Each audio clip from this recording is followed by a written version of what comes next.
네, 우리 찬송가 325장 찬송 부르시면서 수요 기도에 하나님 앞에 드리겠습니다.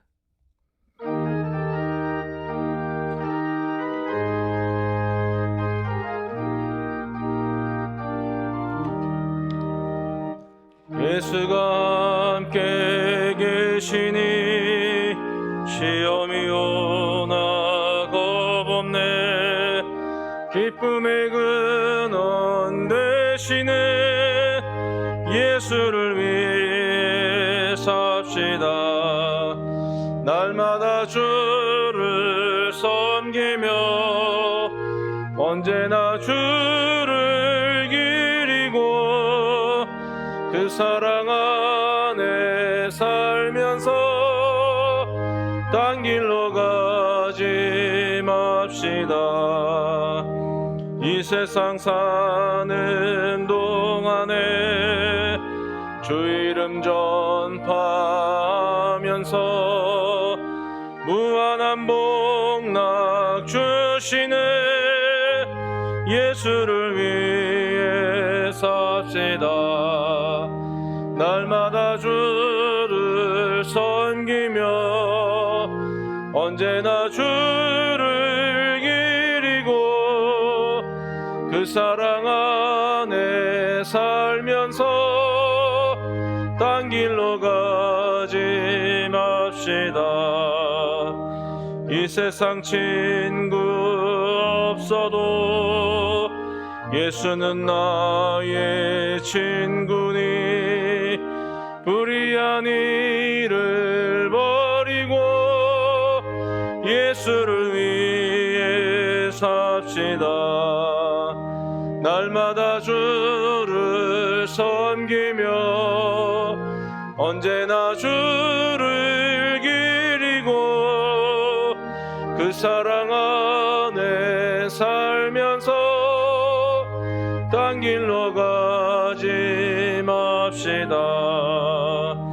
주께서 심판하실 때 잘했다 칭찬하리니 이러한 성급 받도록 예수를 위해 삽시다. 날마다 주를 섬기며 언제나 주를 기리고 그 사랑 안에 살면서 딴 길로 가지 맙시다. 아멘. 이 시간 송경헌 권사님께서 기도해 주시겠습니다.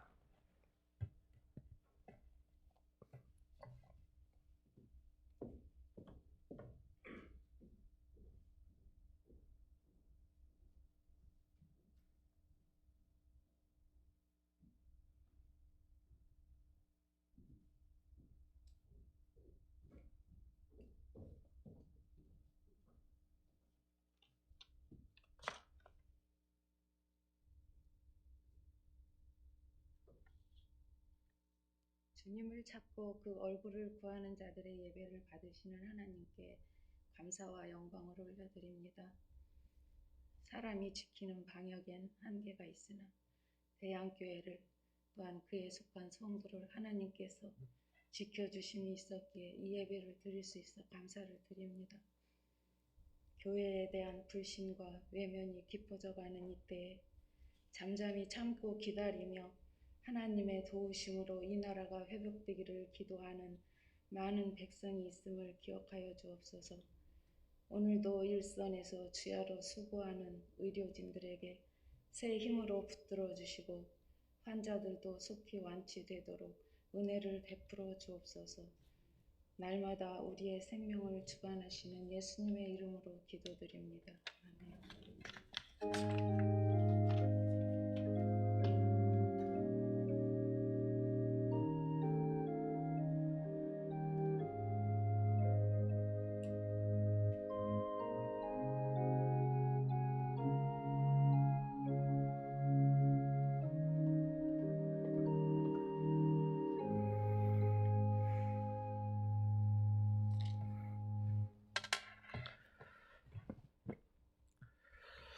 네, 이 시간 하나님의 말씀은 시편 36편 말씀입니다. 시편 36편 12절 말씀.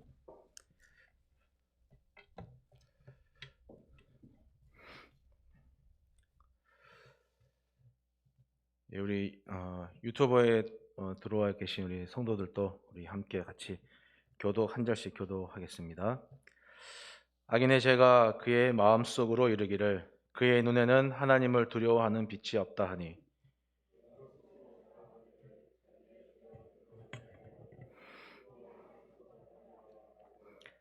그의 입에서 나오는 말은 죄악과 속임이라 그는 지혜와 선행을 그쳤도다.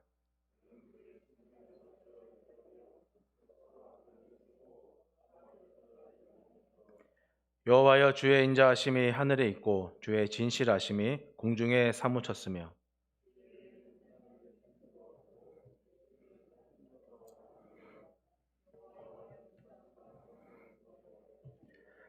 하나님이여 주의 인자하심이 어찌 그리 보배로우신지요 사람들이 주의 날개 그늘 아래에 피하나이다.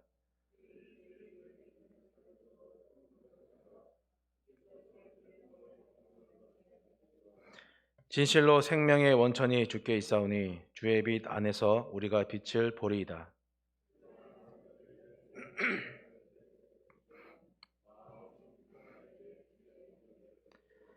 교만한 자의 발이 내게 이르지 못하게 하시며 악인들의 손이 나를 쫓아내지 못하게 하소서. 악을 행하는 자들이 거기서 넘어졌으니 엎드려지고 다시 일어날 수 없으리이다. 아멘.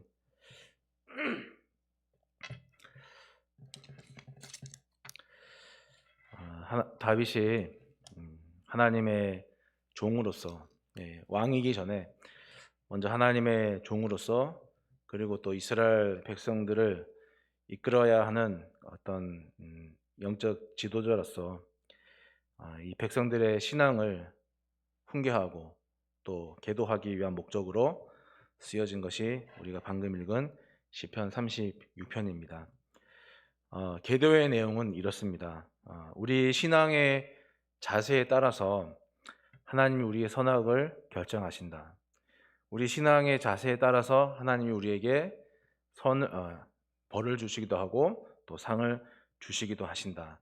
그런 내용이죠. 그런 내용이 줄을 이뤄서 이루고 있는데, 근데 이렇게 우리의 자세에 따라서 우리가 하나님 우리에게 벌을 주고 또 우리에게 또 상을 주시기도 하고 우리의 신앙의 자세에 따라서 하나님이 우리의 선악을 결정하신다 하는 이 내용은 조금 문구가 바뀌지만 비슷한 내용들이 잠언에 참 많이 나와 있습니다. 그 대표적인 내용을 읽어드리면 이렇습니다.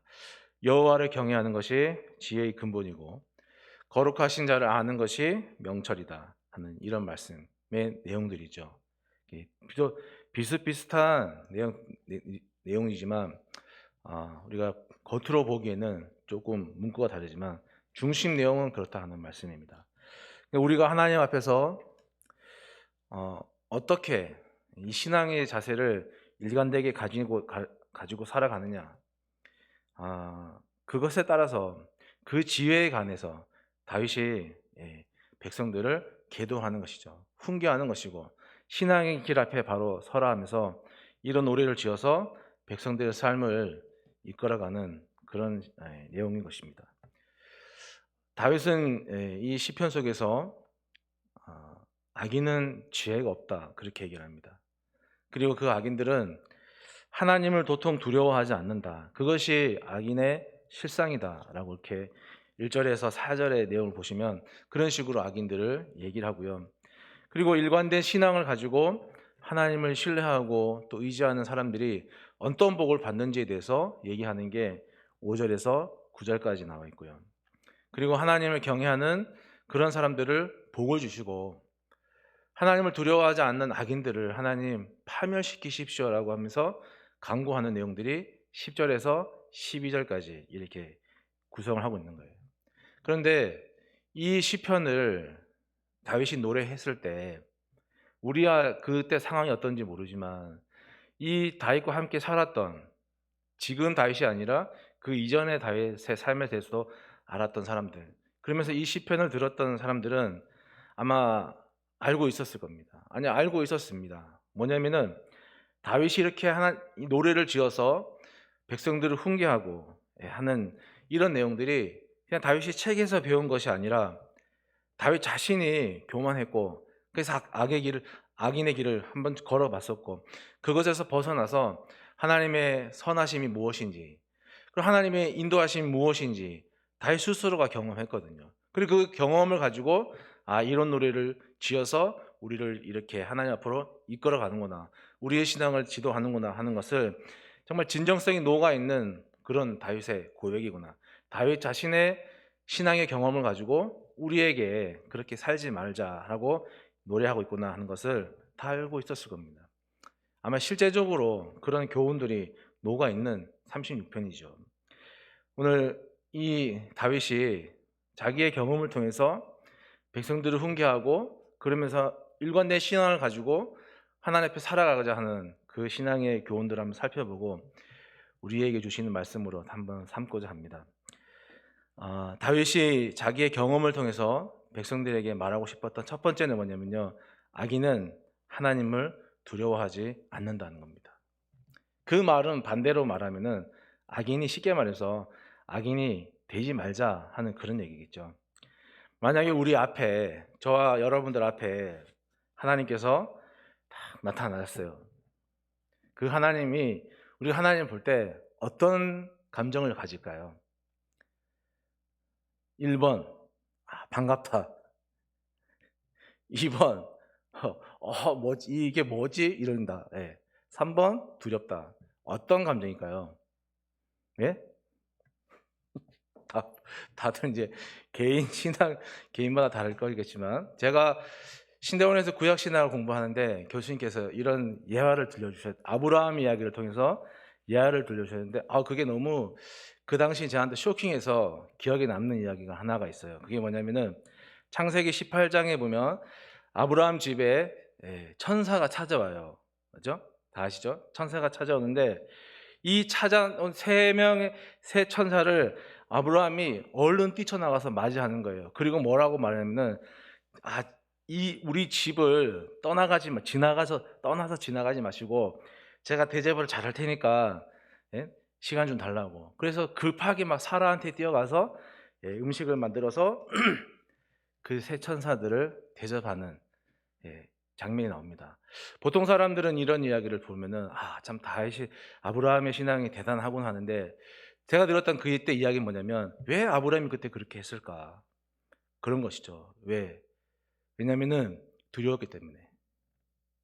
내가 자기 집을 찾아온 하나님의 새 천사를 소홀히 대접하면 자기에게 큰 뭔가 안 좋은 일이 생길까봐 두려워서 얼른 한급히 뛰어가서 시간을 달라고, 그냥 지나가지 말라고, 그래서 얼른 뛰어가서 사라에게 음식을 만들고 그 음식으로 잘 대접해서 보냈습니다. 두려움이죠. 두려워서. 근데 우리는 마냥 두려운 게 아니잖아요. 우리는 하나님에 대해서 두려운 감정이 아니라 좀 유식한 말로 어떤 감정을 가지고 있습니까? 경외심. 그 경외심이라고 하는 말 속에는 그게 존경과, 그러면서 함부로 하지 못할 두려움, 그 두 가지 감정이 섞여 있는 것이 우리가 말하는 경외심이잖아요. 그러니까 이 두려움이라 하는 감정도 어떻게 보면 신앙인 거예요. 우리가 하나님을 알기 때문에, 우리가 하나님이 어떤 분인지 알기 때문에 우리가 두려워하는 것이지, 악인에게는 그 두려워하는 감정이 없다는 거예요. 하나님을 모르기 때문에. 그리고 알아도 모른 척 하기 때문에. 우리는 알면 모른 척 할 수가 없잖아요. 근데 악인은 알아도 모른 척 하는 거예요. 그 악인이 왜 이렇게 두려워하지 않느냐, 왜 이렇게 악인은 하나님에 대해서 두려워하지 않느냐 하는 그 이유 중에 하나가 바로 무지하기 때문에 그런 거예요. 여러분, 신앙생활 오래 하고 수없이 해도 하나님의 말씀을 모르면, 그래서 하나님을 모르면 여러분 신앙생활이 하는 게 아니라 자기 열정으로 그냥 다니는 거예요. 그게 뭡니까? 그게 무지 아닙니까? 결국은 하나님을 알면 알수록 우리가 하나님 앞에 자기를 낮출 줄 아는 사람이 돼야 되는데, 그러지 않고 하나님을 모르면 뭐 악인이 하나님을 두려워하지 않는 것이나 교회 신앙생활을 하고 있는데도 불구하고 자기 마음대로 날뛰는 거 하고 뭐 별반 다를 차이가 없는 것이죠.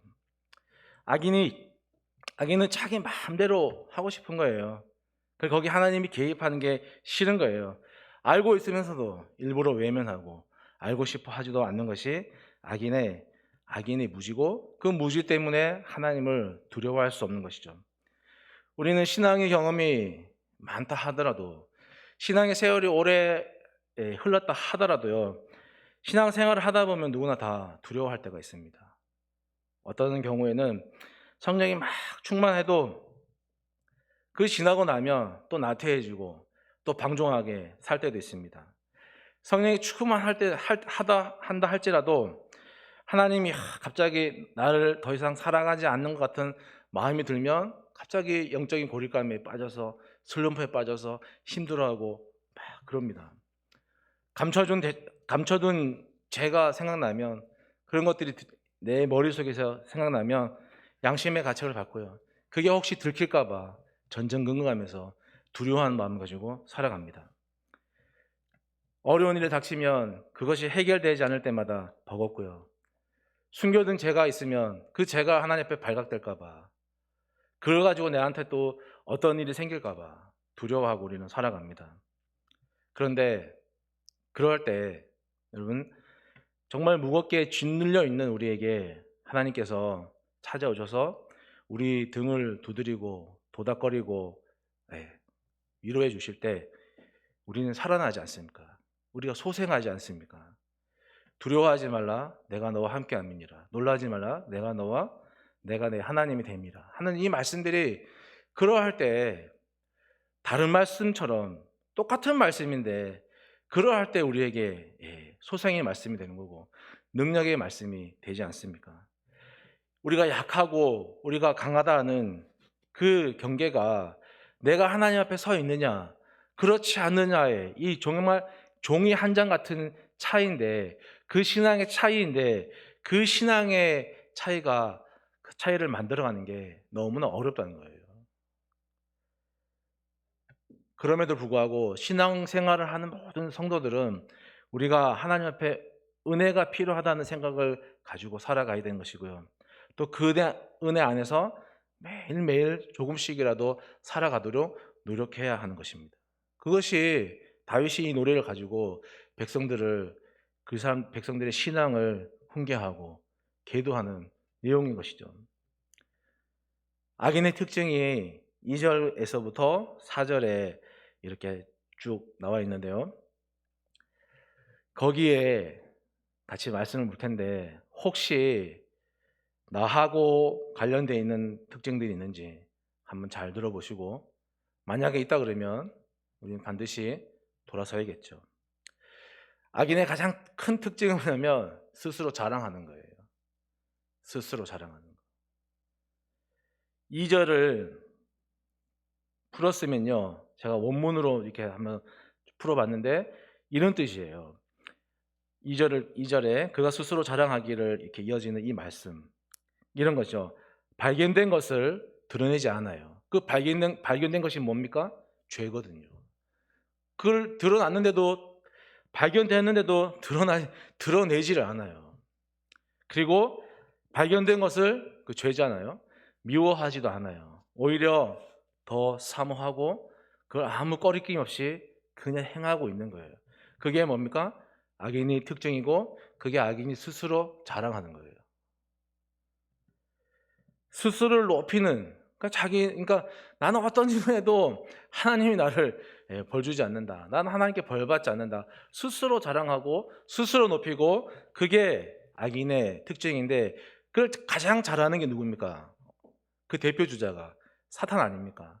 그러니까 우리도 하나님 앞에 신앙의 자세로, 일관된 신앙의 자세를 가지고 살지 않으면 우리도 언젠가는 그렇게 갈 수도 있다는 경각심을 가져야 하는 거예요. 사탄이 왜 이렇게 스스로 높입니까? 사탄이 왜 나는 하나님 앞에 심판받지도 않고 하나님은 나를 심판하지도 못할 것이다, 왜 그렇게 자기 스스로 높이고 자랑할까요? 심판이 즉각 바로 나타나지 않기 때문이죠. 아마 잘못할 때마다 때리면 정신을 차릴 텐데 잘못할 때마다 바로 나타나지 않으니까 나도 모르게 우리도 모르게 우리가 스스로 높이는 거예요. 그래서 4절 보시면 그는 그의 침상에서 죄악을 꾀하며 스스로 악한 길에 서고 악을 거절하지 않아요. 다른 말로 말하면 악을 막 계획하고 즐기고 하는데 앞장서는 거예요. 혹시 꼭 뭐 어떤 좀 엄청난 악이 아니라도 내가 하나님 앞에서 신앙생활을 하는데 내가 일관된 신앙생활이야 신앙의 모습이 아니라 막 흔들리고 이런다 그러면 우리 자신을 한번 다시 돌아봐야 할 것입니다. 심판이 없는 게 아니지 않습니까? 성경에도 말씀하고 있고 심판이 절대 없는 게 아니잖아요. 저는 이렇게 좀 한번 표현하고 싶어요. 심판이 없다고 살아가는 건 뭐냐면요, 이런 거예요. 심판에다가 여러분 매달 적금 붓는 거예요.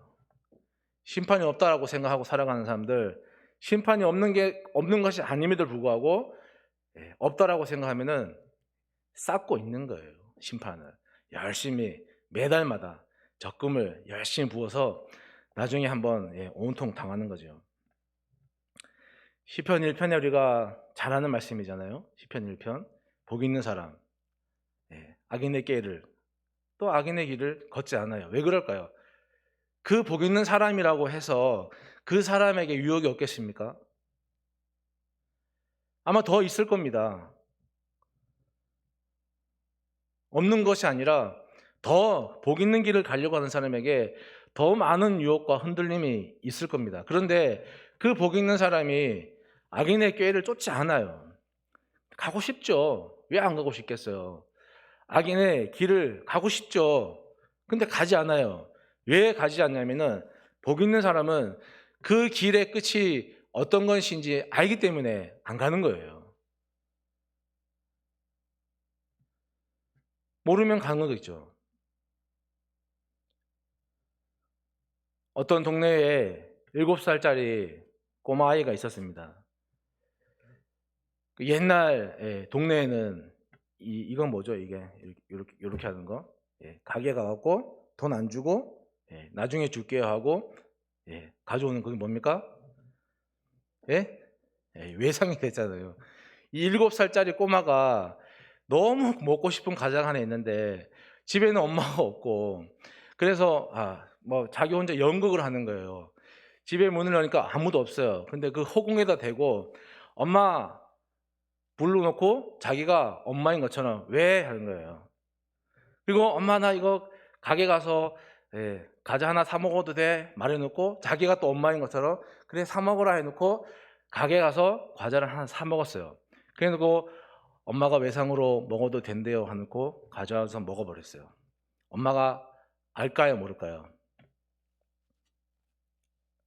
엄마가 그렇게 말한 적이 없는데 그 아이가 허공에다 대고 자기 혼자 말하고 자기 혼자 엄마가 돼갖고 대받아치고 다 연극을 한 건데 엄마가 나중에 가게 주인이 외상값이 있어야 하고 가져오는데 자기가 모르는 외상값이 있으니까 막 충고하니까 결국 들통난 거예요. 그래서 제가 엄청 맞은 기억이 있습니다.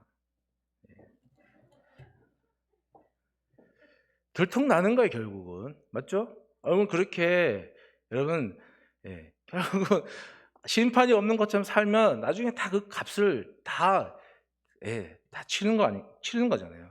하나님은 악을 결단코 간과하지 않습니다. 그냥 두시는 것 같지만 여러분 앞서 말씀드린 것처럼 우리가 쌓고 있는 거예요. 그래서 성도는 자기가 할 수 있는 만큼의 최선을 다해서 죄를 멀리하고 그게 좀 어렵고 힘들더라도 그래도 할 수 있는 한에서 그걸 멀리하고 또 하나님의 주권을 인정하고 하나님의 은혜 아래서 살기를 꿈꾸고 또 계획하고 거기에 힘을 쏟아야 되는 것이죠. 우리는 보통 의인과 악인 이렇게 얘기를 하면 우리가 모르겠어요. 왜 그렇게 생각하는지 모르겠지만 자꾸 도덕적인 개념으로 생각하는 것 같아요. 의인과 악인에 대해서. 근데 성경이 말하는 의인이라는 게 착한 일을 하는 사람이 아니거든요. 성경이 말하는 의인은 뭐냐면 하나님의 뜻에 부합되게 살아가는 사람이에요. 때로는 실수하고 죄를 지을 수 있지만 그러나 회개하는 사람이 의인인 것이죠. 회개하고 돌이키는 사람이 그 사람이 의인인 것이죠. 그러니까 우리는 자꾸 의인과 악인 이러면 도덕적인 개념으로 생각하는데 성경이 말하는 의인과 도덕은 의인과 악인은 도덕의 개념이 아니라 영적인 문제예요. 내가 하나님 앞에 신앙의 올바른 자세로 살아가느냐 그렇지 않느냐 그것이 문제인 거예요. 내가 하나님 앞에 어떤 신앙의 일관된 자세로 살아가냐 거기에 따라서 우리가 너는 악인이고 너는 죄인이 너는 악인이고 너는 의인이구나 결정되는 거예요. 하나님과 어떤 관계를 맺고 살아가느냐에 따라서 그 사람이 의인이 되기도 하고 그 사람이 악인이 되기도 하는 겁니다. 그러니까 악인이 내일은 회개하면 내일은 의인이 될 수 있어요. 반대로 의인이 오늘 자기 마음대로 자기 뜻대로 자기를 높이고 살아가면 내일은 악인이 될 수가 있는 거예요. 여러분 그 일들을 여러분 보십시오. 사울을 통해서도 볼 수 있고 삼손을 통해서도 볼 수 있잖아요. 얼마나 여러 사람들이 있지 않습니까? 항상 의인인 사람도 없고요. 항상 죄인인 사람도 없어요. 그 사람이 회개하느냐 그렇지 않느냐 그 사람이 신앙의 일관된 자세로 살아가느냐 그렇지 않느냐에 따라서 하나님이 그를 의인 되게 하고 그를 악인으로 내버려 두는 것이지 우리의 도덕적인 개념으로 악인과 의인이 결정되는 것이 아니라 하는 말씀입니다. 그러니까 어떤 마음과 신앙의 자세를 가지고 우리가 신앙생활을 하느냐가 대단히 중요한 문제입니다. 내 안에 만약에 하나님을 두려워하는 마음이 없거나 아니면 그 하나님을 두려워하지 않는 마음을 대수롭지 않게 여기는 마음이 있다 그러면 우리는 정말 위기의식을 가지고 우리가 바른 신앙의 자세를 가지고 살아갈 수 있도록 우리 자신을 하나님 앞에 다시 한번 내놓아야 하는 것입니다. 다윗이 자기의 경험을 통해서요 백성들에게 말하는 것은 뭐냐면은 하나님은 여전히 인자하시고 하나님은 여전히 성실하신 분이다. 그 말씀을 해요. 변하는 것은 사람이지 하나님이 아닙니다. 그래서 5절에서 9절 사이에 보면 다윗이 정말 그 성실하고 인자하신 하나님이 자기를 이렇게까지 지켜주신다는 그 말을 하기 위해서 두 가지 표현을 쓰는데 하나는 산이에요. 산은 움직입니까? 안 움직입니까? 그 자리에 있는 거예요. 하나님이 그 산처럼 움직이지 않고 그 자리에 딱 버텨 서서 있는 산처럼 하나님이 든든한 버팀목이 되어서 언제나 날 지켜주셨다. 그렇게 말씀하고요. 또 하나는 사람과 짐승을 구원하신다 하는데 이거는 이 표현이죠. 노아 홍수 때 하나님이 노아의 가족과 여러 짐승들을 방주에 태워서 물에서 구원하신 것처럼 하나님이 어려울 때마다 나를 그렇게 구원하셨다면서 하나님이 자기를 구원하신 인자하고 성실하고 하신 분임을 다윗이 말씀하고 있는 거예요. 우리가 하나님의 자녀로 택함받은 것은요 우리에게 자격이 있어서가 아니라 무엇 때문입니까? 정말 온전히 100% 하나님의 일방적인 은혜 때문에 우리가 하나님의 자녀가 된 거예요. 그것이 하나님의 인자하심이고요. 그리고 하나님은 한번 맺은 언약은 하나님이 어떤 경우에도 변함없이 지키십니다. 그것이 하나님의 성실하심인 거예요. 우리가 하나님 앞에 어떤 신앙의 자세로 살아가느냐 하나님의 뜻에 부합되는 신앙으로 살아간다 한다면은 여러분 하나님이 산과 같이 사람과 짐승을 구하시는 것 같이 우리를 그 환난에서 끌어내실 것이고 우리가 그 안에서 허덕일 때 우리를 거기에서 구원해 주시는 것입니다. 우리는 하나님의 구원을 말할 때요 너무 막 극단적인 극적인 것으로 생각하실 수도 있겠지만 구원이라는 것이 지금 여기에 우리의 문제가 우리의 구함들이 우리의 간구들이 우리의 목마름들이 응답되는 것입니다. 그래서 아주 평범해 보이는 그런 것들도요 하나님의 구원인 거예요. 내가 꼭 어디 정말 죽을 것 같은 자리에서 극적으로 살아나는 것만 구원이 아니라 우리의 지극히 평범한 일상 가운데서 하나님 우리를 깨닫게 하시거나 새로운 마음을 가지게 하시거나 하는 모든 것들이 하나님의 구원인 것이죠. A와 B라고 하는 두 명의 리더가 있습니다. A라고 하는 리더는 평소 언행이 가벼워서 사람들이 그 A라고 하는 리더에게 신뢰감을 가지지 못하는 그런 리더입니다.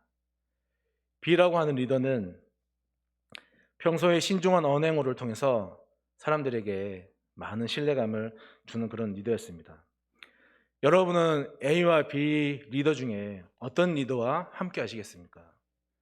당연히 B라고 하는 리더겠죠.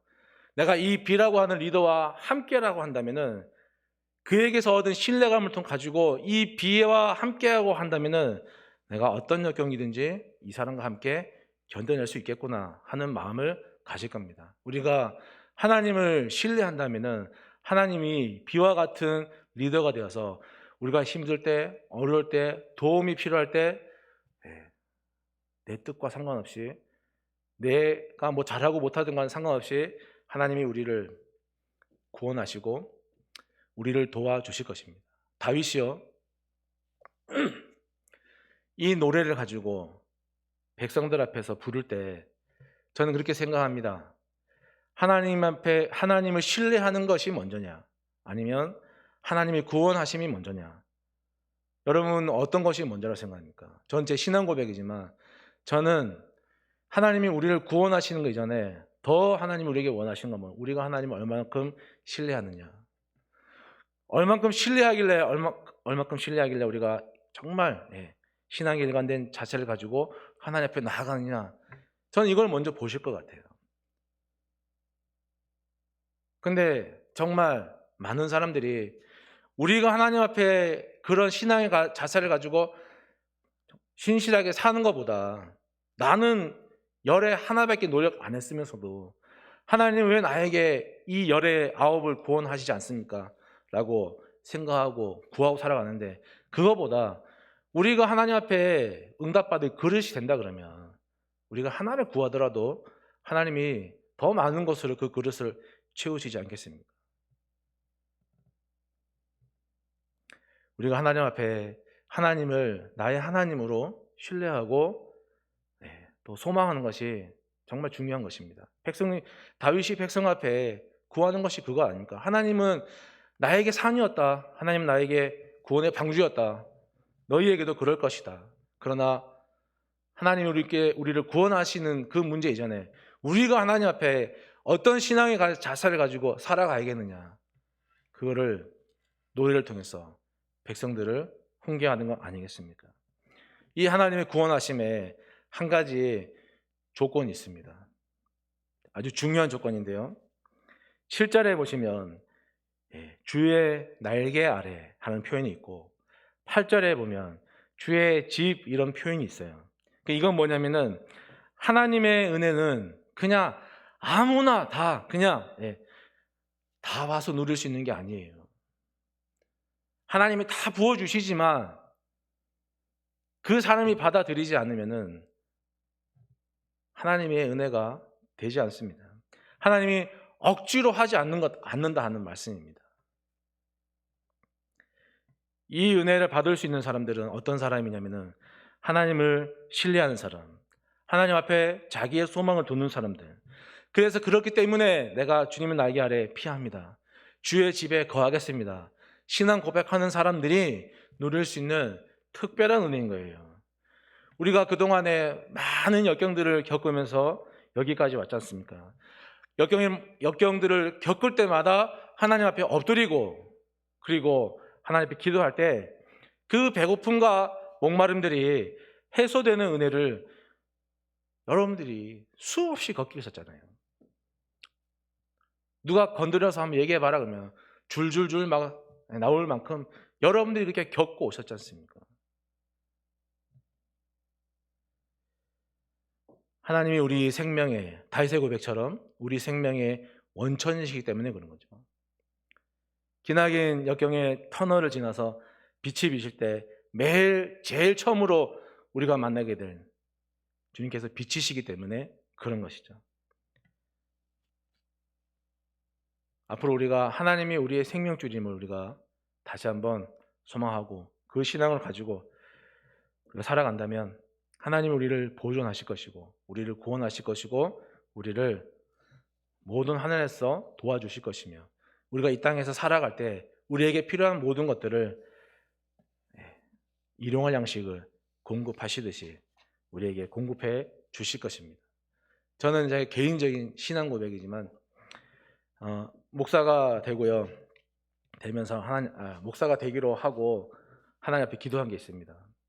네, 하나님께서 다행히 지금까지는 잘 지켜주셨어요. 그게 뭐냐면 대단한 거 아닙니다. 뭐냐면 하나님께서 제 의식주를 책임지시지 않으면 저는 못하겠습니다.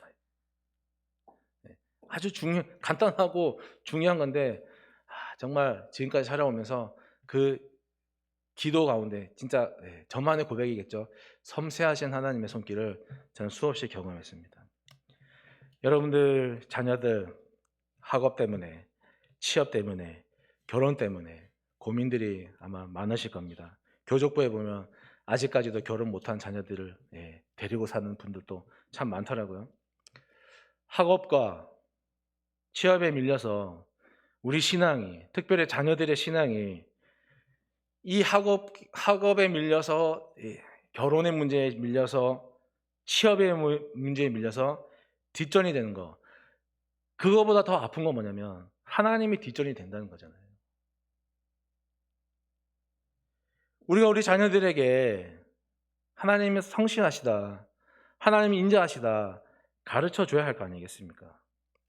다음 세대가 신앙이 다른 세대가 되지 않으려면은 여러분 부모 세대가 잘해야 되는 거예요. 우리가 할 수 있는 일이 뭡니까? 여러분의 자녀들을 우리 교회 주일학교, 교회학교에 보내는 거예요. 청년부 예배에 보내는 거예요.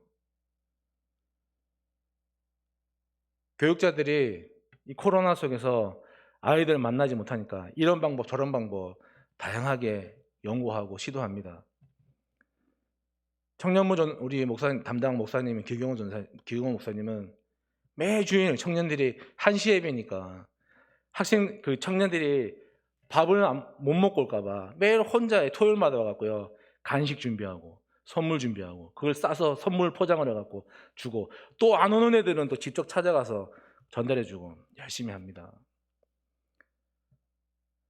우리가 하나님께서 우리의 삶뿐만 아니라 자녀들의 삶을 주관하신다고 우리가 진짜 믿는다면은 우리가 해야 할 일은 자녀들을 교회 예배 보내야 돼요.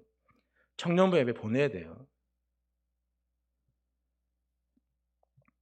다윗이 세 번째로요. 자기의 경험을 통해서 정말 애끓게 노래하는 건 뭐냐면 끊임없는 순종과 회개하는 삶을 살아야 된다라고 말하는 거예요. 의인이 자기가 잘났다고 자기 스스로를 높이고 자기 뜻대로 살게 되면 악인이 될 수 있습니다. 반면에 악인이 자기의 죄를 뉘우치고 회개하고 한다면은 또 얼마든지 의인으로 살 수가 있는 거예요. 에스겔에 나와 있는 말씀을 한 구절 읽어드리겠습니다. 세 번역으로 읽어드립니다. 그러나 악인이라도 자기가 저지른 모든 죄악에서 떠나 돌이켜서 나의 윤리를 다 지키고 법과 의를 실천하면 그는 반드시 살고 죽지 않을 것이다. 그러나 악인이 자신의 의를 버리고 돌아서서 죄를 범하고 의인이 자신의 의를 버리고 돌아서서 죄를 범하고 악인이 저지르는 모든 역겨운 일을 똑같이 하면 그가 살 수 있겠느냐? 그가 지킨 모든 의는 전혀 기억되지 않을 것이다. 그는 자신의 불성실과 자신이 지은 죄 때문에 죽을 것이다. 에스겔 18장에 나와 있는 말씀이에요. 우리가 하나님 앞에서 정말 이런 신앙의 모습으로 살아가겠습니다 결단한다 그러면 우리는 매일마다 순종해야 되고 매일마다 우리의 숨겨진 죄를 생각하면서 회개하는 삶을 살아야 되는 겁니다. 의인이든 악인이든 마지막 날에 여러분 다 심판을 받습니다. 그런데 세상에서는 법정에서 몇 년 그 실형을 받고 수감 생활을 하다가 잘 이제 모범수가 되면 뭐 가석방도 있고 사면이라고 하는 제도가 있어서 석방될 수 있지만, 여러분 이 마지막 심판 때에는요, 한 번 내린 결정이 번복되지가 않습니다. 넌 악인이야 그러면 그냥 영원히 악인으로 살고 마는 겁니다. 12절에 나와 있는 것처럼 악인으로 영원히 살고 일어날 수가 없는 거예요. 하나님을 경외하는 의인, 그리고 그 악인의 사이가, 악인 간에 이 악인과 의인의 사이가 명확하게 구분짓도록 살아가라. 그것이 하나님의 뜻인데, 우리가 그 하나님의 뜻에 부합되는 신앙 고백을 가지고 살아갔으면 좋겠습니다. 그래서 하나님께서 의인이 누릴 수 있는 그 삶의 한복판으로 우리를 초대하실 때 우리가 그 복의 주인공들이 되었으면 좋겠습니다. 다시 한번 순종하고 회개하는 이 삶을 통해서 하나님이 주시는 땅의 복, 그리고 하늘의 복의 주인공들이 될 수 있는 우리 모든 대한 가족들이 되시기를 주님의 이름으로 축복합니다. 네, 우리 말씀을 기억하면서요, 같이 한번 기도하겠습니다.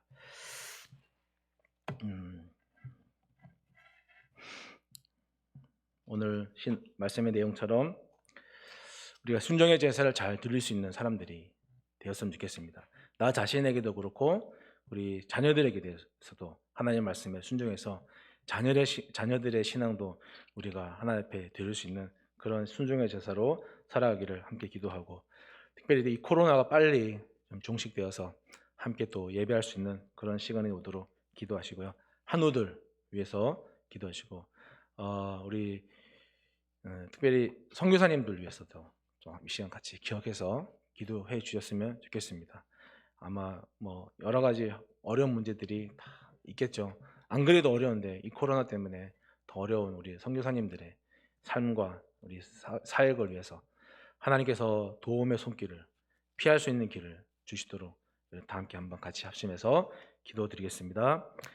살아계신 하나님 아버지, 은혜와 사랑을 감사드립니다. 오늘 또 주의 은혜로 저희들이 이 시간에 나와서 예배하며 주의 말씀을 함께 나눕니다. 아버지 하나님, 악인과 의인의 구분이 명확하게 구분되어지도록 올바른 신앙의 길을, 또 하나의 인간의 신앙의 자세를 가지고 주 앞에 믿음 생활하기를 우리에게 요구하신 하나님 앞에 우리의 부족한 모습이지만 오늘 또 순종하며 회개하며 하나님의 자녀답게, 하나님의 백성답게 살아가고자 원하오니, 하나님 아버지가 기도할 때 우리 가운데 오셔서 우리로 하여금 의인의 길로 걸어갈 수 있도록, 하나님 복의 길로 걸어갈 수 있도록, 복 있는 자의 길을 걸어갈 수 있도록 도와주시옵소서.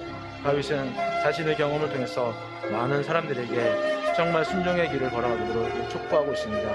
악인의 길이 아니라 의인의 길을 걸어가고, 하나님 흐트러진 믿음의 자세가 아니라 하나님 올바른 믿음의 자세를 가지고 살아가라고 하나님 많은 사람들에게 노래를 부르며 촉구하고 있습니다. 그리고 하나님은 언제나 선하시고 인자하신 분임을 말씀하고 있습니다. 흔들리는 것은 우리이시 하나님이 아니심을, 하나님의 산과 같이, 하나님 구원의 방주와 같이 어렵고 힘든 사람들을 오늘 또 위로하시며 도와주시는 분임을 자기의 경험을 통해서 고백하고 있습니다. 아버지 하나님, 오늘 우리의 자신을 돌아봅니다. 우리는 하나님 앞에 순종의 제사를 드리고 있는지, 우리 하나님 앞에 말씀으로 나아가고 있는지, 주의 말씀에 합당한 주의 하나님의 뜻에 부합되는 믿음으로 살고 있는지 우리 자신을 되돌아보니, 하나님 우리 안에 하나님을 향한 마음들이 일어나고 회복되어질 수 있도록 성령의 기름 부어 주시옵소서. 이 시간 또 간절히 기도하기는 이 코로나가 하루빨리 종식되어서 하나님 앞에 예배의 재단들이 다시 한번 일어날 수 있기를 간절히 소망합니다. 오래된 하나님 침체 상황 가운데서 연약해진 우리의 심령을, 우리의 예배의 자리를 하나님 붙들어 주시고, 아브라함과 같이 어디로 가든지 하나님을 생각할 수 있는 믿음의 끈을 결코 놓지 않고 다른 신앙의 자세로 살아갈 수 있도록 아버지 하나님 우리를 인도하여 주시기를 간절히 소망합니다. 그래서 하나님 이제까지 지켜주신 것처럼 하나님 이 코로나가 종식될 때까지 대한민국의 모든 건강과 성도들의 삶과 직장과 산업을 지켜 인도하여 주시고, 하나님 보호 안에 지금껏 살아오고 있던 것처럼 앞으로 주의 보호하신 가운데 살아갈 수 있는 이 대한교회와 모든 성도들이 되게 하여 주시옵소서. 아버지 하나님, 성교사님들 위해서 기도합니다. 하나님, 아무래도 어려운 이 시기에 코로나는 더욱더 어려웠을 텐데 우리 하나님 세계 하나님 현지에 나가서 하나님의 말씀을 가지고 복음을 전하시는 모든 선교사님들을 기억해 주시고 그들이 처한 상황과 하나님 여건들 가운데서 하나님 피할 길과 도움의 손길들을 허락하여 주시며 하나님의 색들을 감당하기에 부족함이 나타나지 않냐도록 주께서 필요한 것들로 채워주시고 공급하여 주시옵소서. 오늘도 위로와 마음의 하나님 공력이 필요한 우리 모든 하나님들을 기억하여 주시고 육체의 아픔과 마음의 아픔과 경제적인 아픔으로 고통당하고 있는 모든 우리 성도들을 위로하여 주시며 하나님 이 어려운 가운데서 극복하며 이겨낼 수 있는 주의 은혜와 생명을 주시며